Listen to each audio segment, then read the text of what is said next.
Assalamualaikum warahmatullahi wabarakatuh. Banyak sekali pertanyaan jamaah, Ustadz kasih kami channel untuk kajian anak-anak muda. Di antara anak muda berasal dari Aceh, luar biasa. Channelnya Maulizul Akbar Nak. Tonton, subscribe, like, share, komen. Assalamualaikum warahmatullahi wabarakatuh.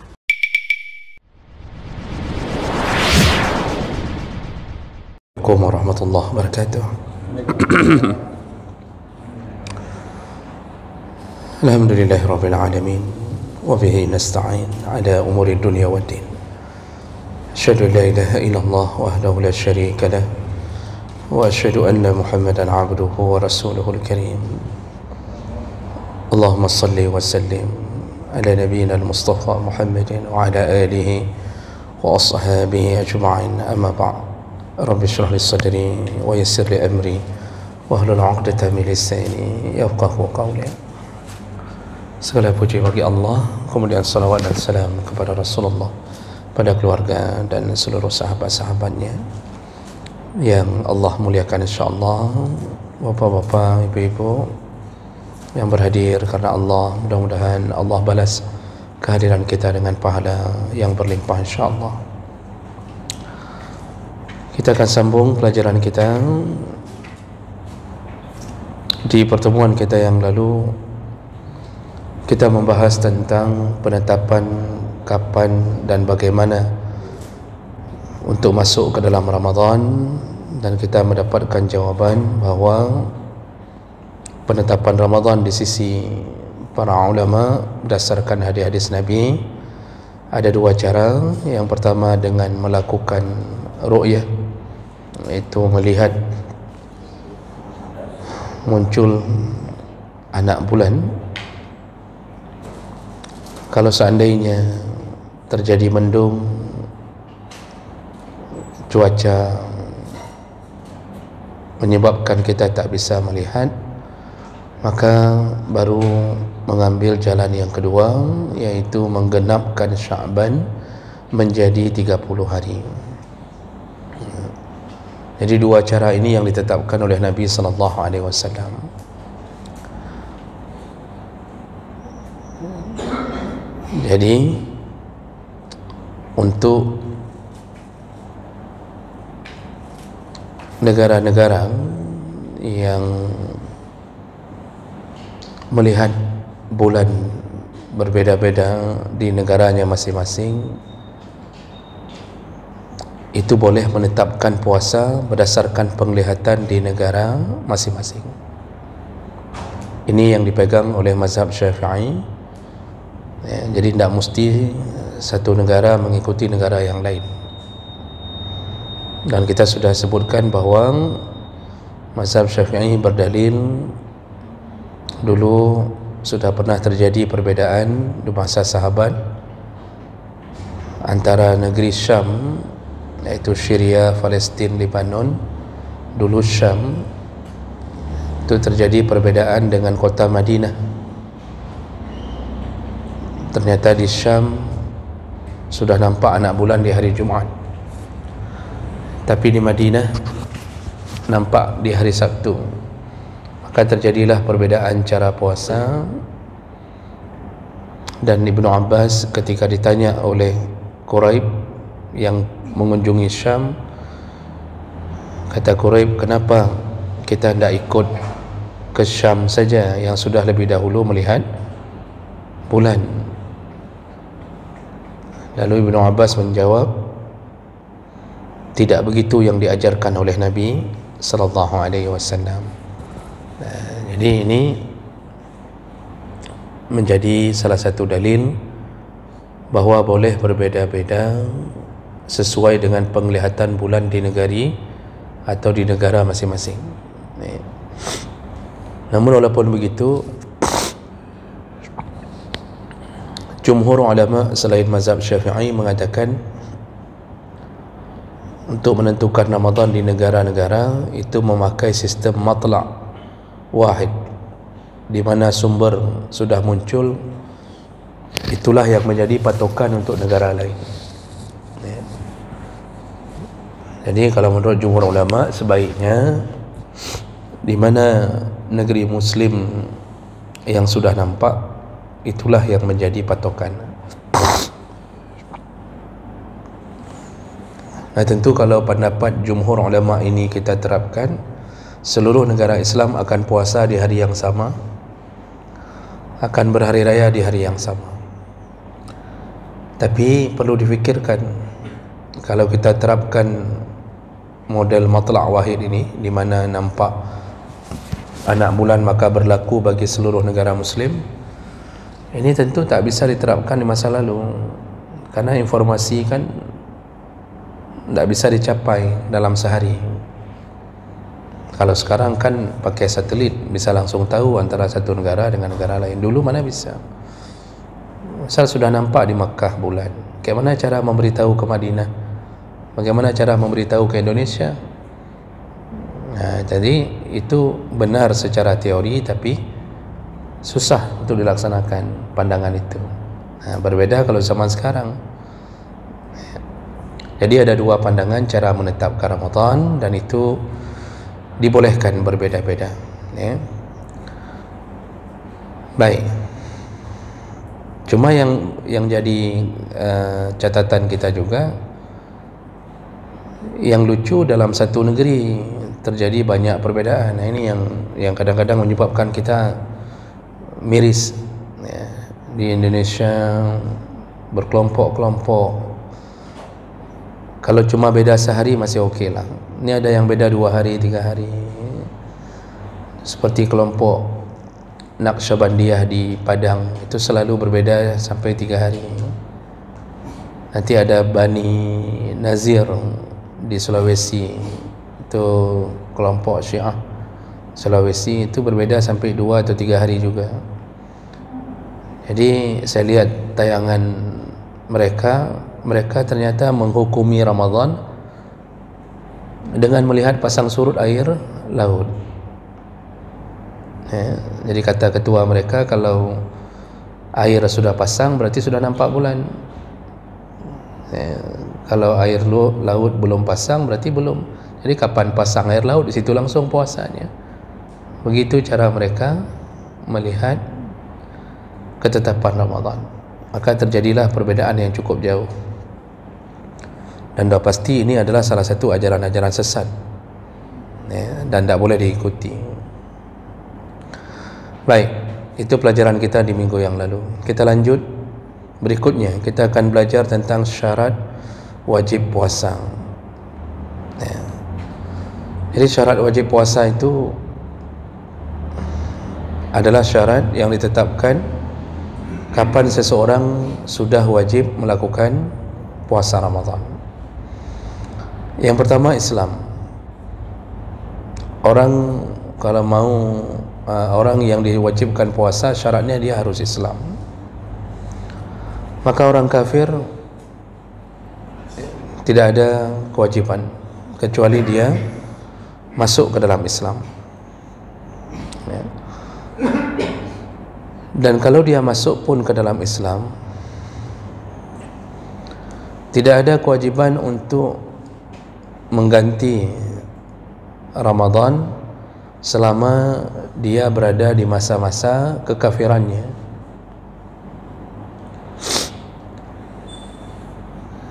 Ini orang kafir masuk Islam umur 55 tahun, baligh umur 15 tahun.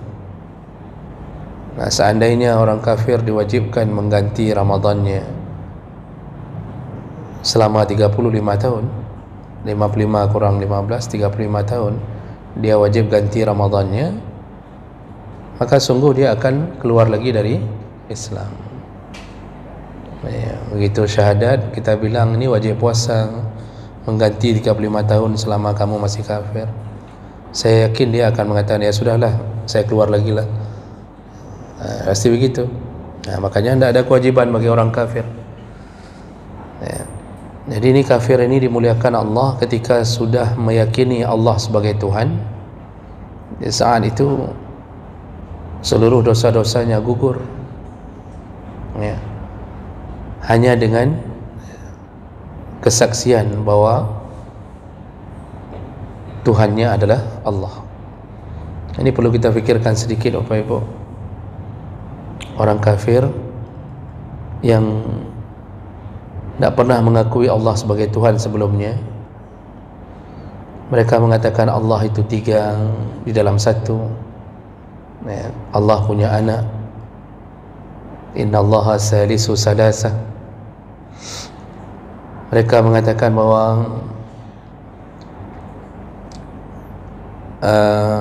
Uzair anak Allah. Jadi bahkan orang-orang ateis itu tidak meyakini adanya Tuhan.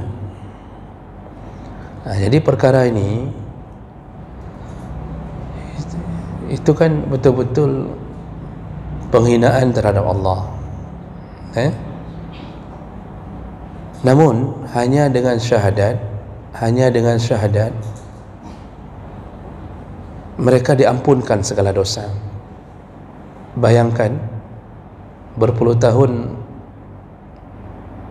menjadi penghina Allah, hanya syahadat mengakui saja diampunkan. Lalu kalau seandainya 5 menit setelah bersyahadat mereka meninggal, surga. Nah, tentu ini sebenarnya menjadi kabar gembira bagi kita. Kita tidak pernah dari kecil kita tidak pernah meyakini ada Tuhan lain selain Allah. Dari kecil kita sudah bersyahadat, bahkan kita ulang-ulang syahadat dalam salat. Maka kita lebih besar kemungkinan untuk bisa masuk surga. Oh, ada yang meneraka, yaitu karena dia menzalimi dirinya sendiri dengan maksiat. Kalau kita tidak ada maksiat besar, berzina tidak pernah, ya, salat ada, puasa jalan, zakat bayar, naik haji sudah, dosa-dosa besar hanya ada buat, paling ya dosa-dosa kecil lah, ya, insya-Allah surga, ya. Maka kita perlu istiqamah saja melanjutkan hidup ini dalam ketaatan. Nah, ini yang perlu kita fikirkan. Jadi orang kafir yang masuk Islam baru wajib puasa. Kemudian syarat yang kedua, ya, yaitu baligh. Ini syarat wajib. Jadi kalau belum baligh, anak-anak dah wajib puasa. Cuma para ulama sepakat mengatakan kalau belum baligh, anak-anak ni ketika sudah berumur 7 tahun, umur mumayyiz, disuruh untuk wajibkan. Jadi bukan wajib dalam syariat, tapi wajib dalam tarbiyah, dalam pendidikan orang tua. Umur 7 tahun wajibkan puasa. 10 tahun dia belum mau puasa, pukullah dia. Nah, ini dikiaskan kepada perintah salat. Jadi jangan sampai baru mulai puasa ketika baligh, maka itu akan menyebabkan dia tak terbiasa sehingga sering melanggar dalam Ramadan. Jadi Bapak Ibu yang Allah muliakan, baru baligh, baru wajib anak kita betul-betul puasa dalam kacamata syariat kalau umurnya sudah baligh. Dan bagaimana dengan puasanya anak-anak yang belum baligh, yang mumayyiz? Nah, ini anak-anak yang mumayyiz kita suruh puasa, umur 7 tahun belum baligh kita suruh puasa, maka puasanya sah. Puasanya sah karena baligh tadi bukan syarat sah tapi syarat wajib. Kalau anak-anak yang belum berumur baligh kita suruh puasa, dia sahur lalu dia tak melakukan apapun yang membatalkan puasa, ini puasanya sah, namun dia tidak dapat pahala di dalam catatan amalnya. Jadi pahalanya itu diberikan kepada orang tuanya yang telah mendidiknya. Jadi dia dapat apa? Dia dapat pendidikan yang terbaik untuk melanjutkan ketaatan setelah masa wajib, yaitu waktu baligh.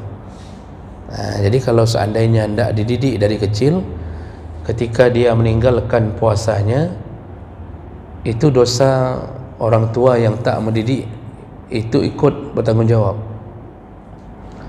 Maka saya lihat fenomena orang-orang tak puasa, ada itu anak-anak muda hendak puasa lah Ramadan tu kan. Itu kalau kita selidiki, maka kita dapatkan berasal dari background keluarga yang tak mendidik anak dari kecil.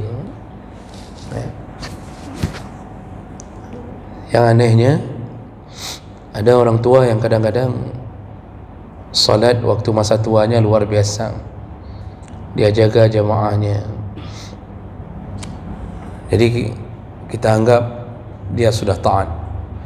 Ada juga seorang ibu yang penampilannya salihah, juga kita anggap sudah taat. Tapi apa yang terjadi? Anak-anaknya tak salat, tak puasa. Padahal ini ancaman besar, karena nanti seorang ayah, seorang ibu diminta bertanggungjawaban di atas kewajiban mendidik anak. Nah, disitulah kita nanti bermasalah waktu di yaumul hisab. Anak ini dipanggil, lalu ditanya, kenapa engkau tak salat? Kenapa engkau tak puasa? Maka dia menjawab, ayah ibuku tak mengajarkan kami dari kecil. Habis dia. Akhirnya kita digiring bersama anak kita menuju ke neraka. Itu ada hadisnya itu. Nah, maka jangan mengamankan diri sendiri, Pak. Cuma sayangnya karena tidak dididik dari kecil untuk puasa, kalau sudah besar tidak bisa dididik lagi.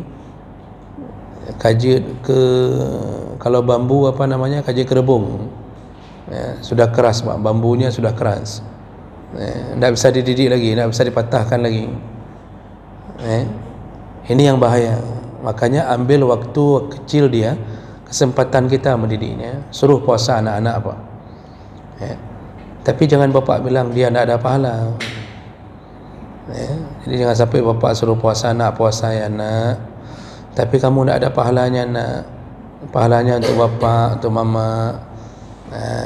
Nyan mati hai tim puasa yan. Enak kali mama, enak kali bapak. Adik yang puasa pahala untuk mama bapak, jangan dikasih tahu. Itu rahasia kita suami isteri aja. Makanya anak-anak jangan sampai tahu. Baik, jadi baligh adalah syarat wajib, bukan syarat sah puasa. Belum baligh puasa sah puasanya. Waktu baligh baru wajib. Bagaimana kalau dia balighnya di tengah Ramadan, di siang hari? Jadi baligh pertama mungkin 10 hari pertama Ramadan belum baligh. Rupanya di hari ke-11 di siang hari tadi dia belum baligh ni, misal contoh.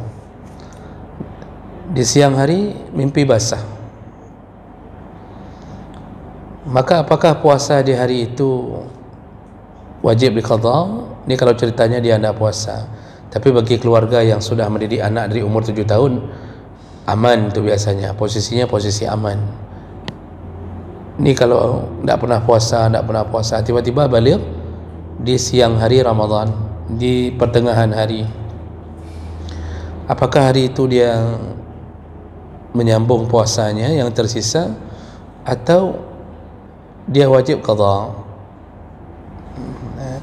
Para ulama menjawab tidak wajib untuk mengqadha. Berarti hari itu dia dianggap baru baligh, tapi karena berada di tengah-tengah waktu puasa, maka dia tak puasa di hari itu, tidak mengapa. Kenapa tidak wajib qadha? Karena batasan kita mulai diwajibkan puasa kan ketika sahur, ketika imsak. Sedangkan dia waktu imsak belum wajib. Makanya tidak perlu mengqadhanya. Cuma hari berikutnya dia sudah wajib. Sudah wajib menghabiskan Ramadan yang tersisa dalam keadaan baligh. Begitu. Kemudian syarat yang keempat yaitu al-aqlu. Syarat ketiga al-aqlu, berakal. Maka tidak wajib puasa bagi orang gila, baik gila maupun mabuk maupun pingsan, itu tidak wajib puasa kalau seandainya dia memang tiba-tiba gila. Namun dibuat catatan oleh para ulama bahawa kalau seandainya di malam hari dia mengkonsumsi sesuatu yang haram yang menyebabkan dia gila di besok harinya, maka dia telah menggilakan dirinya, dan itu kalau dia sembuh wajib qada. Ya. Misal dia malam isap sabu-sabu lalu gila besoknya, masuk dalam Ramadan dia gila, maka seluruh Ramadan yang selama dia gila itu, kalau dia sudah sembuh dari gilanya wajib qada. Kenapa wajib qada? Karena dia menggilakan dirinya sendiri, jadi dianggap maksiat yang membuat dia gila. Tapi kalau ada orang yang gila tanpa kesengajaan, dia memang apakah dari lahir gila atau gila dengan sendirinya atau kena sihir, maka semua yang dia tinggalkan puasa di dalam masa gilanya itu tidak perlu dia ganti, ya, tidak ada qadanya, ya, karena dia gila bukan menyengajakan untuk gila. Bagaimana dengan orang pingsan? Orang pingsan kalau pingsannya cuma sebentar, ya, kalau pingsannya cuma sebentar, maka dia bangun dari pingsannya tetap sah untuk menyambung puasanya.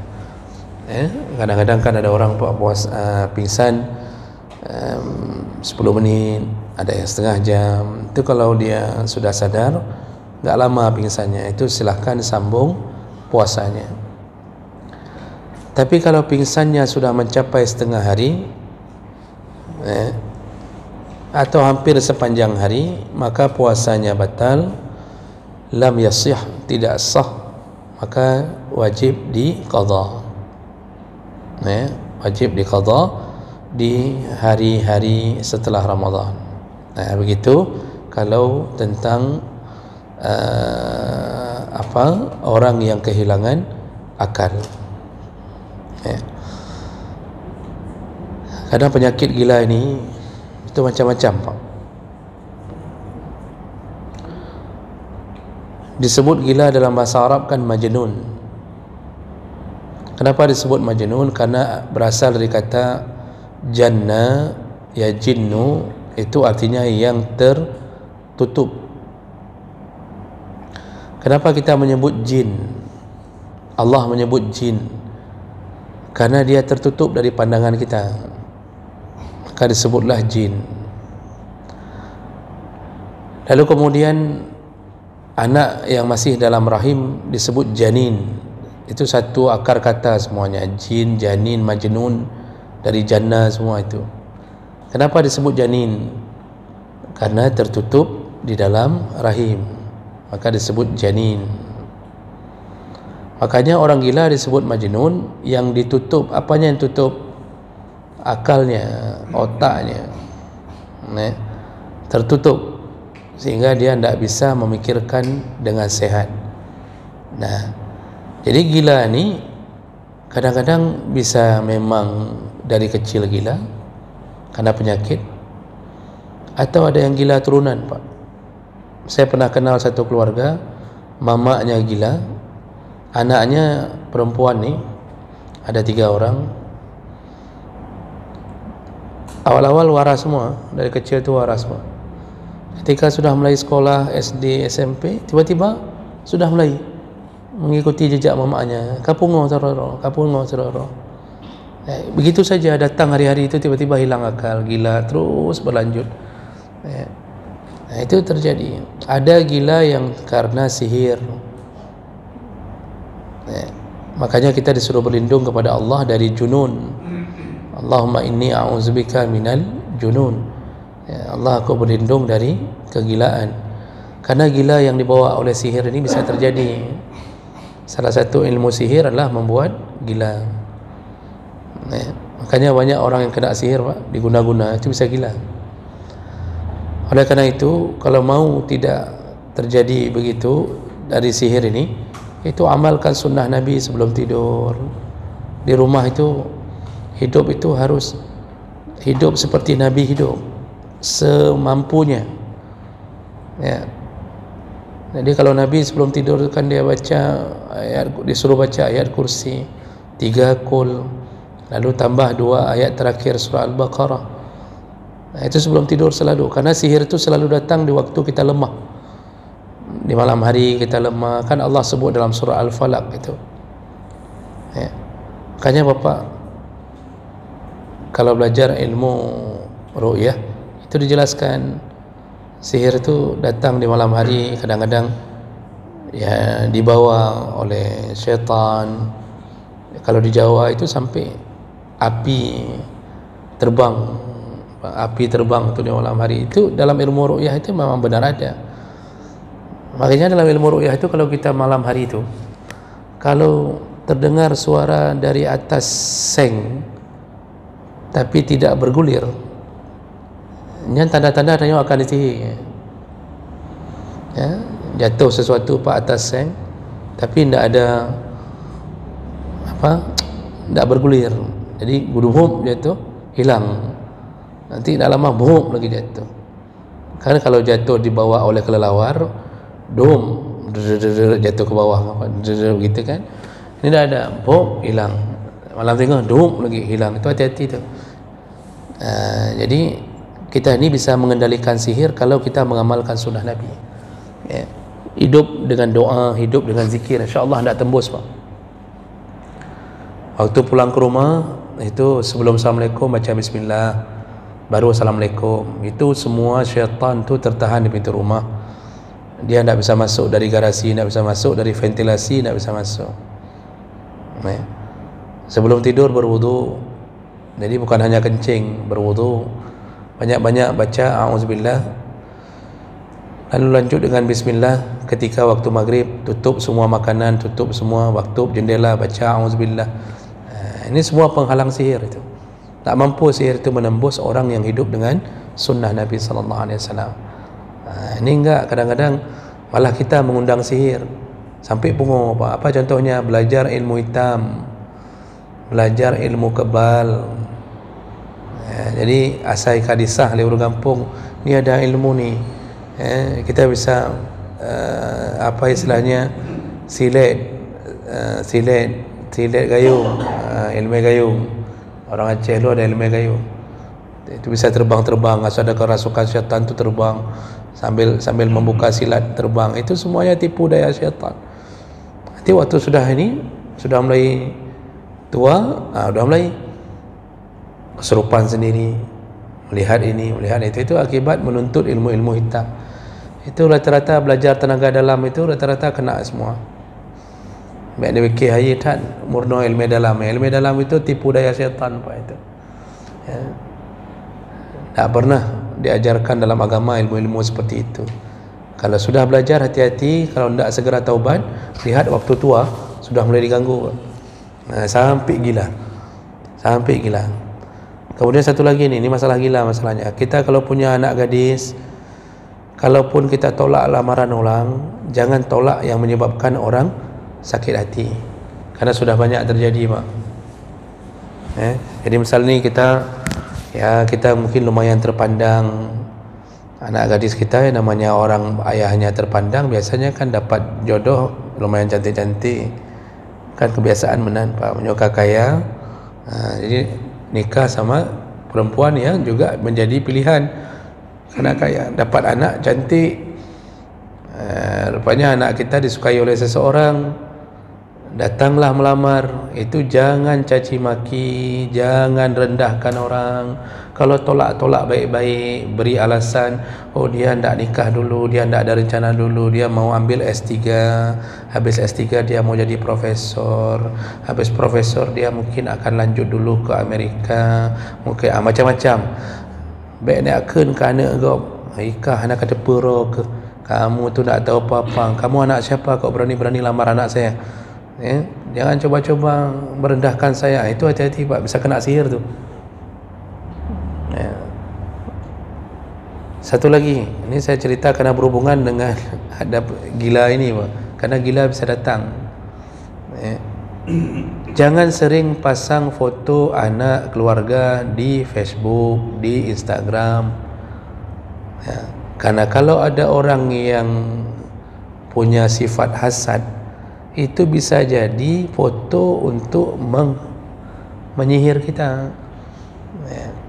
Itu yang disebut penyakit ain. Ain itu mata. Maksudnya orang lihat kita kok bahagia kali di foto. Apalagi fotonya Pak di Dubai, fotonya di Thailand, foto di bawah Twin Tower. Nanti udah ke sana, kok ingin fotonya.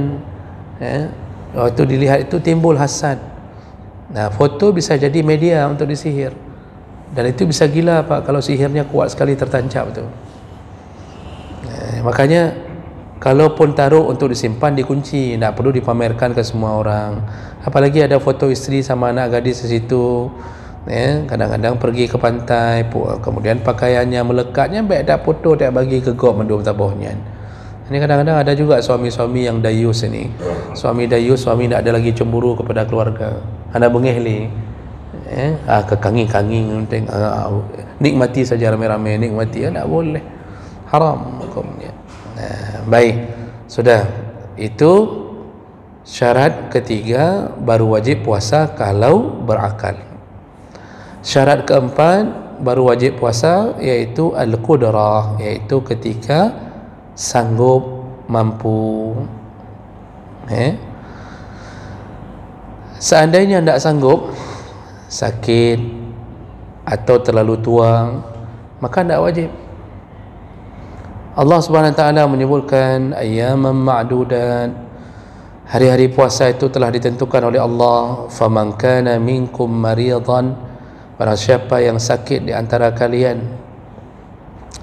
au ala safarin, ataupun dalam perjalanan, fa'iddatun min ayyamin ukhar, gantilah di hari yang lain. Jadi Allah nak maksa tu. Sakit mana yang boleh nak puasa? Iaitu sakit yang sekira-kira kalau dia puasa maka berbahaya, membinasakan dirinya. Atau sakitnya ringan tetapi kalau dia puasa diyakini akan menambah sakitnya. Nah, itu dua perkara ini boleh nak puasa. Yang pertama tadi sakit yang membinasakan, itu tak boleh. Misal kita Pak sudah tipes ni, dah stadium dah tinggi ni, lalu kemudian kita maksa diri untuk puasa, sampai anak kita lihat kita dah pucat sekali, obat tak mau minum, semua nak minum. Anaknya bilang, ayah harus buka ni, tak boleh lagi puasa kalau dah kayak gini. Doktor pun bilang, bapak buka, harus mau minum obat. Lalu kita bilang, tak dok. Kita bilang, mana Han, biar bapak mati dalam puasa pun tak apa-apa, yang penting bapak kalau mati jumpa sama bidadari.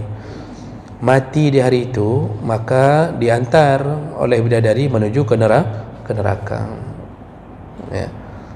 Karena itu sudah masuk kategori bunuh diri. Tak boleh membinasakan diri sendiri. Wala tulqu biaidikum ila tahlukah, tak boleh engkau membinasakan dirimu sendiri. Makanya Allah saja yang mencipta kita, itu sudah memberi kesempatan. Yang sakit tak usah, kata Allah. Atau kita belum sampai penyakit yang berbahaya, tapi sudah demam ni, misal demam, doktor bilang, ini ibu atau bapa ni jangan puasa dulu karena harus minum obat. Tapi kita puasa, kita yakin tak binasa, tetapi doktor dah bilang kalau ibu puasa tak sempat minum obat macam itu bertambah sakitnya. Itu dengarkan doktor. Fas'alu ahla zikri in kuntum la ta'lamun. Dengarkan doktor. Tak boleh puasa, ya udah buka saja. Kenapa? Takut kalau puasa menambah sakit. Jadi ini keterangan boleh tak boleh puasa ini bukan perasaan kita, tapi keterangan dari yang ahlinya. Jadi jangan tanya ke teman satu ruang di rumah sakit. Jadi di samping kita tu ada juga orang yang sedang sakit. Kita tanya sama dia, ikah kiban ke? Kau puasa kah? Kata orang samping, "Gilung kau puasa, ikah kiban kau puasa cik." Ini bukan begitu, tanya ke yang ahli, ke doktor tanya. Karena segala sesuatu Pak, kita kembalikannya ke ahlu zikri yang faham. Ustaz, Bapak nanya sesuatu yang berhubungan dengan agama ke yang orang alim. Tanya tentang kesihatan ke doktor. Tanya tentang bagaimana menyelesaikan kasus ya kepada orang yang faham kasus. Begitu-begitu. Jadi kalau tidak sanggup puasa karena sakit atau sudah terlalu tua, kan Allah sambung ayat tadi, wa 'alal ladzina yutiqunahu fidyatun ta'amu miskin. Orang yang betul-betul tidak sanggup lagi puasa, maka cukup membayar fidyah saja.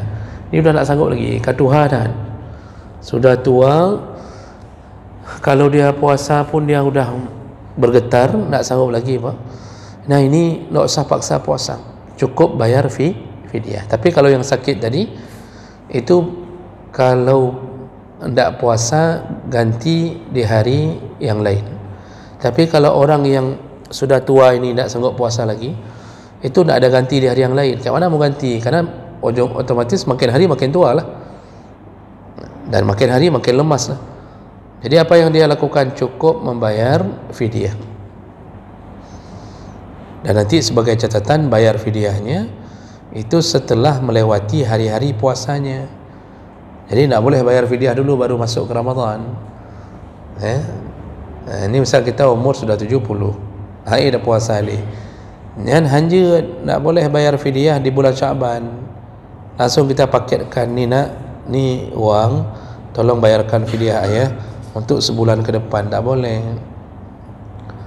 Jadi bayar fidyahnya ya boleh pilih setelah Ramadan keseluruhannya, atau boleh pilih hari ini puasa pertama, besok kita bayar fidyah untuk yang kemarin, lusa bayar fidyah untuk yang besok, terus. Karena dia fidyah itu baru muncul setelah melewati hari puasanya.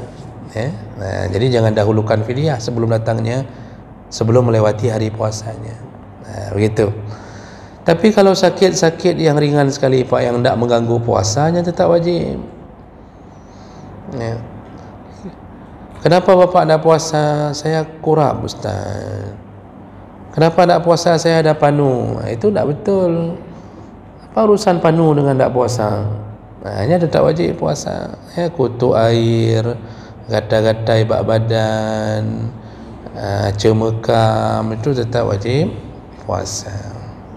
Begitu. Jangan gara-gara cemekam mana nak puasa. Sudah, itu syarat yang keempat, iaitu mampu puasa. Kalau tidak cukup syarat itu, tidak usah, ganti saja di waktu mampu. Syarat kelima iaitu al-iqamah, iaitu wajib puasa bagi orang mukim. Tadi Allah mengatakan apa? Faman kana minkum maridan aw ala safarin. Berarti orang safar itu bisa termasuk kategori tidak wajib puasa. Cuma nanti ke depan diajarkan Pak, ada catatannya.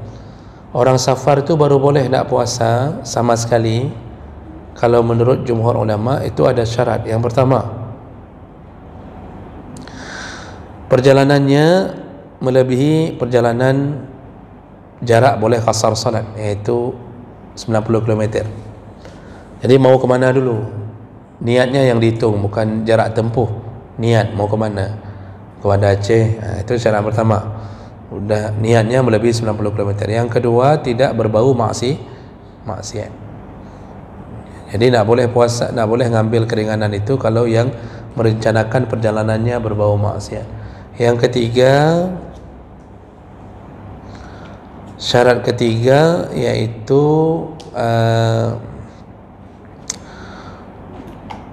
keluar dari kampung halamannya itu sebelum datangnya waktu imsak. atau azan subuh, dia sudah keluar dari rumahnya, itu boleh tidak puasa sama sekali. Bapak mau pulang ke Medan, hari itu bapak tidak mau puasa, okey, karena mau pergi ke tempat jauh, kemudian bukan unsur maksiat. Supaya bisa tidak puasa sama sekali, keluarlah sebelum waktu azan subuh. Jadi misal kita keluar jam 4, ketika datangnya azan subuh kita sudah dianggap musafir.